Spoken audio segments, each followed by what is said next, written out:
So in all, that starts the conversation with a really important angle that care is a critical economic investment. We've seen some emerging analysis from the Eurasia Group that finds that providing access to childcare to women currently lacking it could deliver somewhere between $2.5 and $3.5 trillion of GDP each year, with low-income and low-middle-income countries having the most to gain. So as we begin to think about building back economies after this pandemic,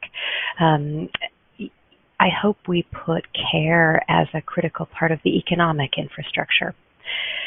Now, in terms of financing, we know that countries will need to make difficult decisions in how they prioritize investments, infrastructure investments.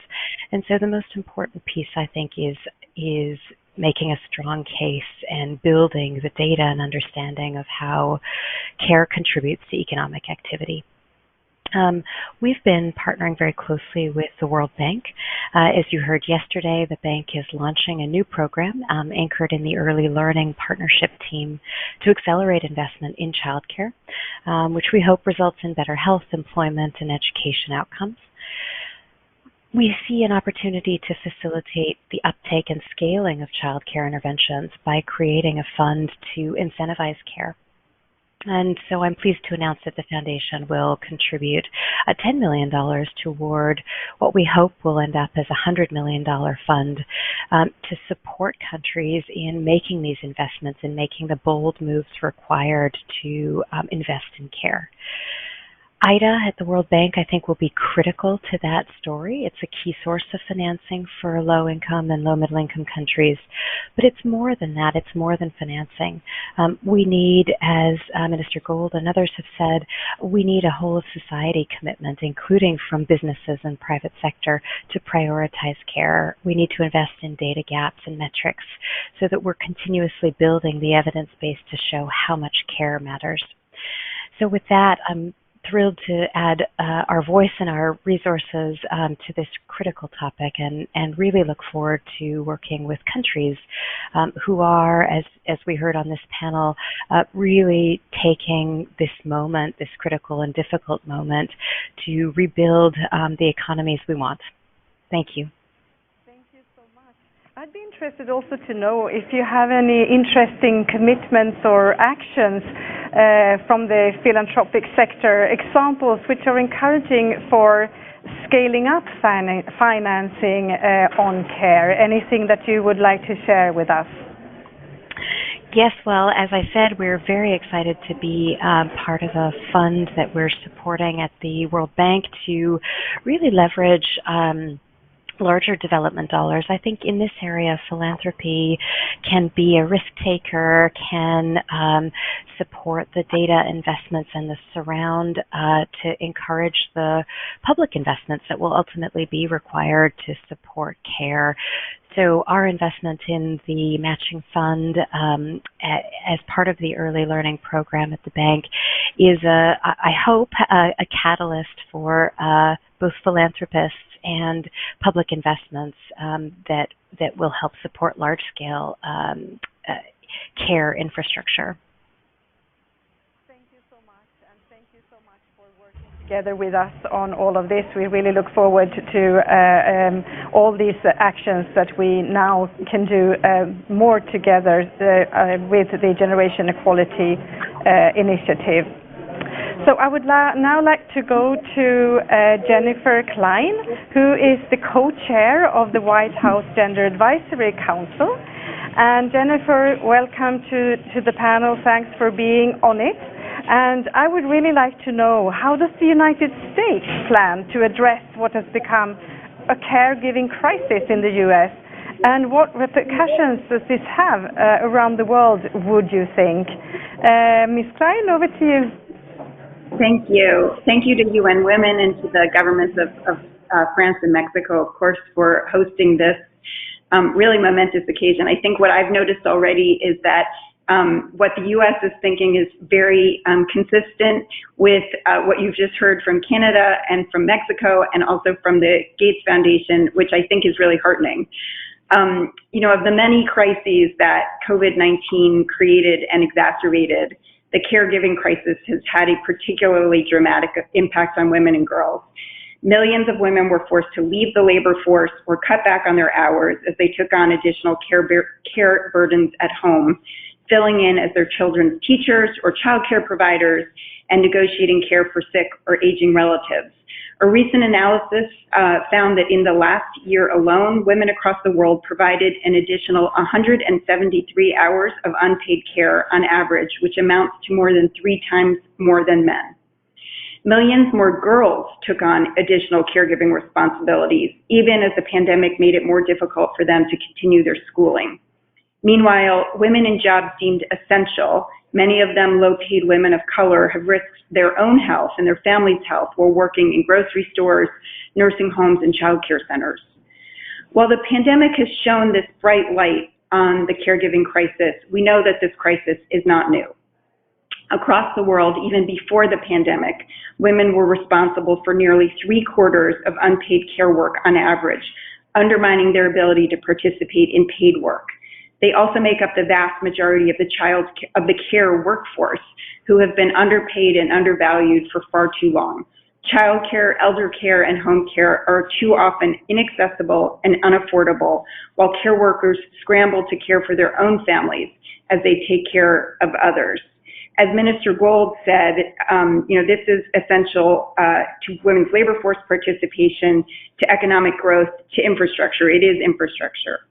So as the Biden-Harris administration is working to face the country's caregiving crisis head-on, we are making care central to our plans to build back better. We took early steps to tackle the caregiving crisis in the U.S. through the American Rescue Plan, which was the president's first legislative package. The plan provided immediate relief in the form of direct payments and expanded the child tax credit, which will have a transformative impact on women and their families and is projected to cut child poverty by half. It also made a historic investment in more than $40 billion in child care and early learning, helping thousands of child care providers keep their doors open. But we know we can't stop there. The president has put forth an even more ambitious vision for strengthening and reinforcing our country's care infrastructure in his proposed American Families Plan, which is a $1 trillion commitment to working families.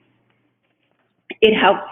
There's a lot in here. I will just name a few things. It helps cover basic expenses that families need and care about, extending the American Rescue Plan's expansion of that child tax credit I just mentioned. It also calls for universal pre-K and 2 years of free community college, and invests in the care workforce, including home care providers and child care providers. Crucially, the American Families Plan proposes establishing a comprehensive national paid family and medical leave program, which is critical to ensuring economic security for all workers, including low-wage workers who are disproportionately women of color. And on that, you can't mention paid leave without really noticing how far behind the United States is, really, with all partners around the world. The Biden-Harris administration supports greater investment in the care economy, not only at home, but also globally. To close gender gaps in the global economy, we must recognize, reduce, and redistribute unpaid care work.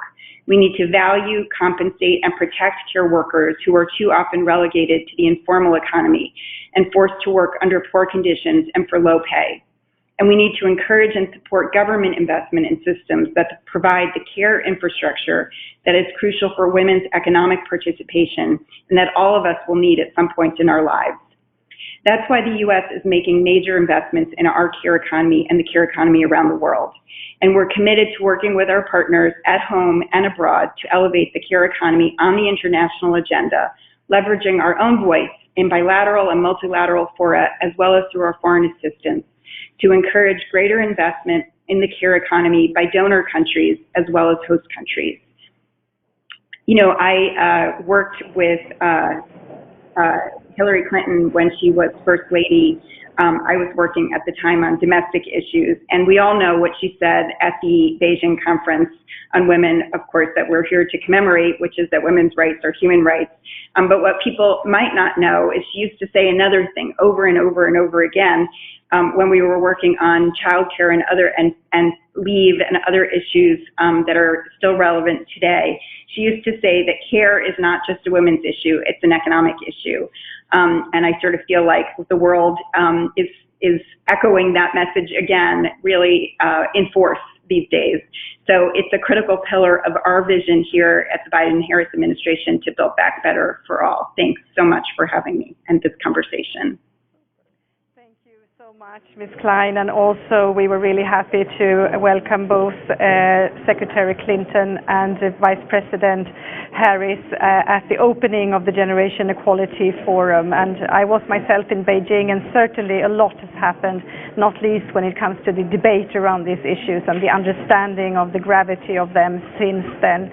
I was curious, Minister Gold, do you have a short comment to what you just heard before we go over to how we can also change gender norms and really include men when it comes to unpaid care work? You can, as we now have seen, design these interventions in a way so that they are, so to speak, family friendly. But how do you actually do them gender equality friendly? That would be the next segment. But I was just curious to hear whether you have any comment in relation to what we just heard in this part of the discussion.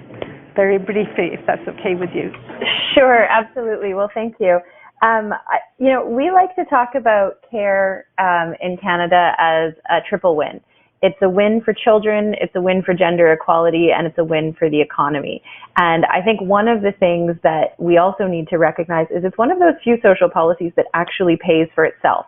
What we've seen in the Quebec example is that the number of women entering the workforce has actually resulted in enough government revenue to pay for the child care system. So, it is one of those social policies that really is a sound investment because it does provide that triple win. And I think one of the keys in terms of, getting to that gender transformative policy is making sure that men are included. So one of the things that we did when we were first elected under Prime Minister Trudeau is that we gave, so in Canada we already have a 12-month maternity policy for new mothers, but we provided a 5-week policy for the other co-parent at the beginning of the leave to, really incentivize men to be part of, the child care process. And we also extended the parental leave for up to 18 months that can be shared by both parents. And, I've certainly seen with my generation that, dads are stepping in that way, and they want to be part of that process. And so creating policies that enable them to be caregivers right from the beginning means that they end up, taking on more care responsibilities over the course of their child's life. And so it's really, there are really important policies that governments can take to provide those opportunities that incentivize both parents to take on those care responsibilities, which then end up, rebalancing the burden of care as well. And so that's something that we've seen been really popular and a good uptake in that. And then maybe the final thing that I'd just like to comment on really quickly is the comment about wages. And it's important that when we're talking about the care economy, we're also talking about care workers. And certainly when we're looking at, our national early learning and childcare system here in Canada, ensuring that care workers are provided a living wage is really important because these are the people that we're entrusting to our future generations. And so they have an incredibly valuable place in our society, and we need to pay them adequately. And so making sure that we are also including care workers in this conversation is really important. Thank you for that extremely important point, and also for your example of that incentives from parents to share. In my home country, Sweden, those kinds of initiatives, when evaluated, have really shown to have an influence on shift from mothers to fathers when it comes to time with infants and also sharing paid work. So good luck with all of those very interesting initiatives. And with that, I would like to give the floor to Tristan Champion. And Mr. Champion, from your perspective, I know that you are very engaged in these issues. The male engagement in care and domestic work has been very important to you, so important that you actually dedicate your online blogging to this topic most of all. Why is that, and what is your thinking on the issues that we have been talking about? Thank you so much for having me with you and allowing me to share my personal experiences that will echo a lot of what has been said by the Canadian government, by yourself from Sweden. I represent a new generation of fathers that just want to be part of this movement together with all of the women that want to fight for gender equality. And something happened to my life that was completely a game changer and that made me very an activist is when I moved to Norway with my Norwegian wife. We used to live in France. And I used to have, for the first child, only 10 days paternity leave and then going back to work, like all of my colleagues and friends. And my wife was taking care of everything at home. For me, it was just a norm because everybody was doing that around me. I didn't even know that alternative system could exist. And my own wife is Norwegian and wanted us to move to Norway. And then I discovered the Scandinavian system, the one that we are all aware of are number one in terms of gender equality. You just mentioned Sweden. Norway is very close to that. Canada as well, I know. And when, as a man, you know that when you are going to have a baby, and that happened to me, you are not only going to have a long and equal paternity leave, because in Norway we have quota for first and second parents, but you will also have the opportunity to be alone with your kid. This was a game changer. What I found very interesting is that was at the center of all of my engagement, my blogging, going to the media, answering to a lot of video, is that in Norway, when you have a man, you are going to take your paternity leave, after the maternity leave. So the mother is starting the relationship with the kid, and you take over. And the fact that I was alone, 100% accountable, 100% responsible of the care, of everything, of the education of my children, it was completely blowing for me how big is this domestic care work. And I think, and this is for me the engagement that I encourage all of the countries to take inspiration from the Nordics. It's not only about the length of the leave, it's the possibility to put the man at the center of the education. When I arrived in Norway, I learned that 70% of men were taking care of their children at least 3 months. So imagine your country where 70% of men take care alone of their children. How big it has an impact for the society. And I did dive into a lot of research showing also the positive impact on the job market, because as both leaves are equal, discrimination against women are less likely to happen. And most of all, I will also look at the effect on my couple, just my daily life. I saw my wife being able to focus on her career when I was taking care of the kids. And I could also enjoy taking much more time with them. It's clearly a new demand of the generation of fathers that are waiting for government to make that happen worldwide. And I'm very proud that we are more and more men going into that direction, and I encourage all of you to follow the Canadian and Scandinavian example. Well, thank you so much for explaining that to us. And so my other question would kind of be, we heard now about examples from governments where you put that incentive, so to speak, in the government policies. And we know that that actually has a positive impact when it comes to men spending more time with their newborn or small children. From my home country, we also have studies showing that when fathers spend a certain amount of time, as you explain, alone with their children when they're very small, teenage boys and girls would also tend to turn to their fathers just as their mothers, when they are much older and need advice compared to fathers who had not spent time with them. But my question to you would be, what advice would you give to other fathers, those who don't live in countries where this is possible or perhaps seen as possible? Have you any thinking around that? Yes, of course.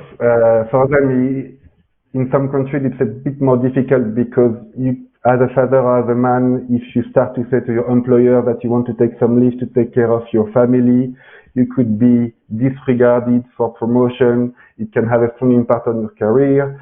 For mother, it's also complicated, but somehow more understood sometimes. So I feel on that part, I would say first to the men, don't be afraid to go to your employer, because sometimes you think that they will undervalue you if you ask for longer leave.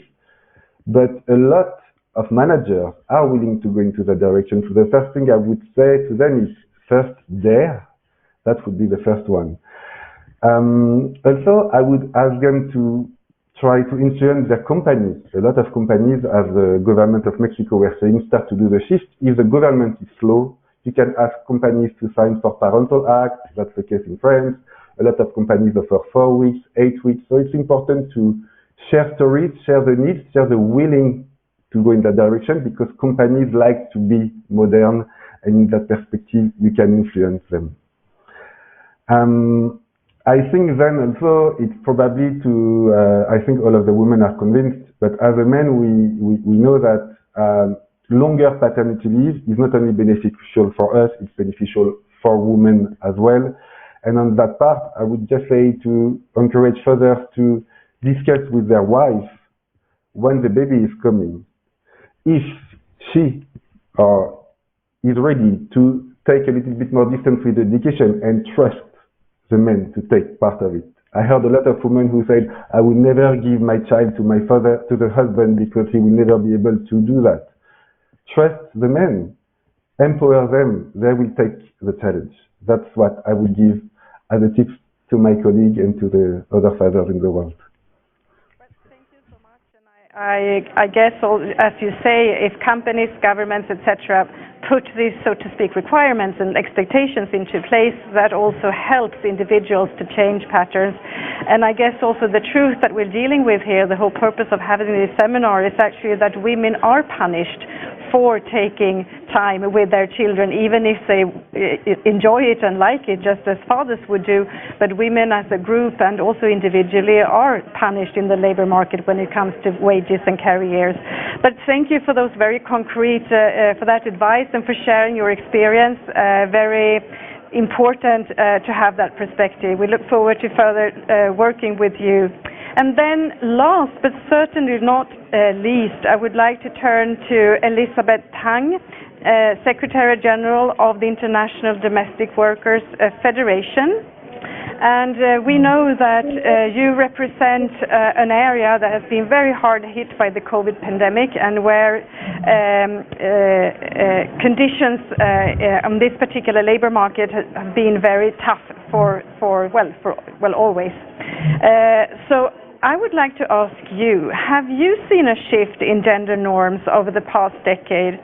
And if so, have you seen any positive trends, although the picture I'm painting here is pretty gloomy, and the data we see actually is as well. But is there anything that you think we can build on in positive terms that you would like to share with us? Yes, thank you for this opportunity for me to bring out the domestic workers' voice. Yes, certainly we have seen a positive gender norms changes. For us, gender norms, labor rights, economic justice go hand in hand. For us, gender norms change is necessary to achieve gender equality and economic justice, because we provide care in private households.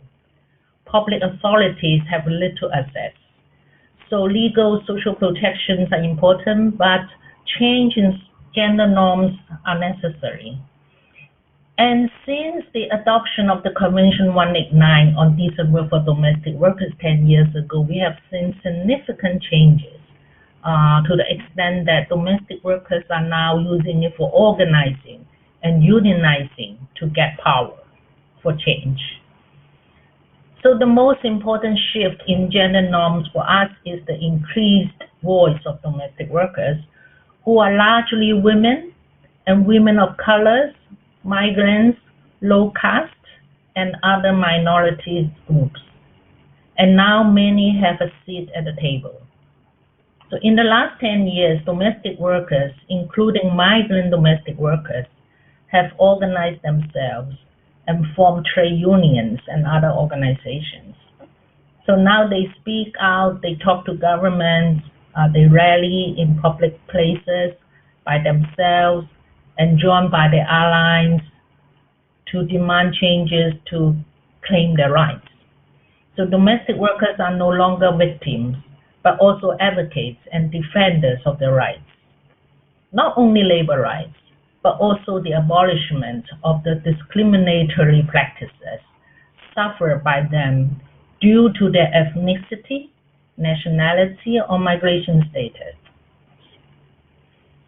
And as domestic workers, we care for families of others, but it's also important to remember that we must have the time and leverage to care for and start their own families.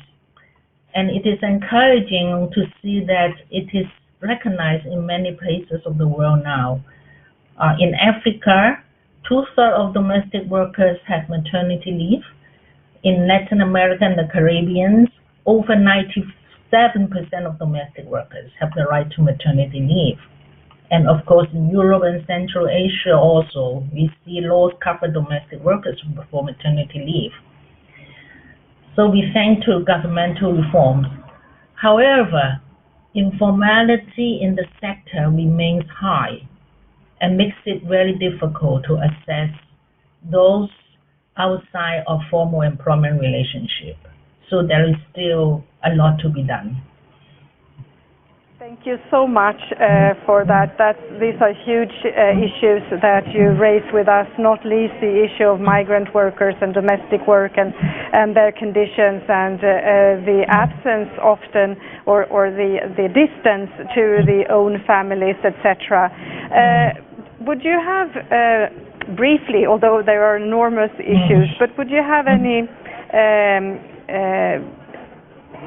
requests, so to speak, on the work that we're doing now within this alliance and in the Generation Equality Initiative in general to continue the positive work that you described, which emanates both from the women and the domestic workers themselves, but which also have to do with changed gender norms in societies?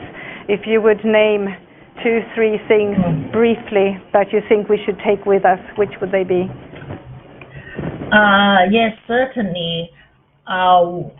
First of all, we want to make sure that when definition cover domestic workers, they include the right to be free from violence and harassment. In many countries, the risks are still high and frequently not considered by law and regulations.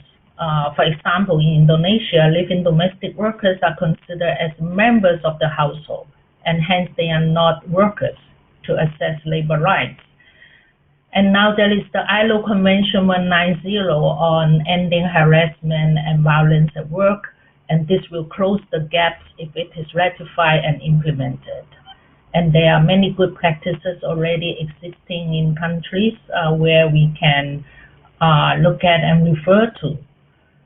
And of course, the government should invest in care with the investments, which is very much needed, that decent work for domestic workers will have a possibility or greater possibility to materialize. And we also need this investment in care to create a comprehensive universal care system. This will benefit everybody, including low-income working-class women, such as domestic workers. So I'm excited to hear governments are making commitment to invest in care, such as the Canadian government and others. And I hope more will follow suit. And I'd like to pledge that IDWF will be an active partner in the Global Alliance on Care to leverage it for gender equality in the domestic worker sector. Thank you so much. Those are extremely important words for us to consider while we work together with you and everybody else who was on this panel today. I think that you came with very concrete ideas, all of you, both on why we need the Global Alliance of Care, and you also finished with those words, which is a good way of ending this seminar. We also heard very good examples and heard knowledge about policy design, not only to have care have care infrastructure, but also to make it work for gender equality, which is what we want. We heard a lot about financing strategies, how they can be done. And finally, but not least, about how we can shift power from men to women when it comes to both paid and unpaid work, and also, very importantly, as we heard about, from informal work to become formal work, in the sense that you have dignified work with the salaries and the conditions that both women and men should have according to international standards and norms. This is huge work, but we from UN Women certainly look forward to working with all of you. We are so happy and humbled that you've trusted in us with your commitments, with your resources, and we will do our utmost to come to the results that we all expect in the coming 5 years. Thank you so much for today.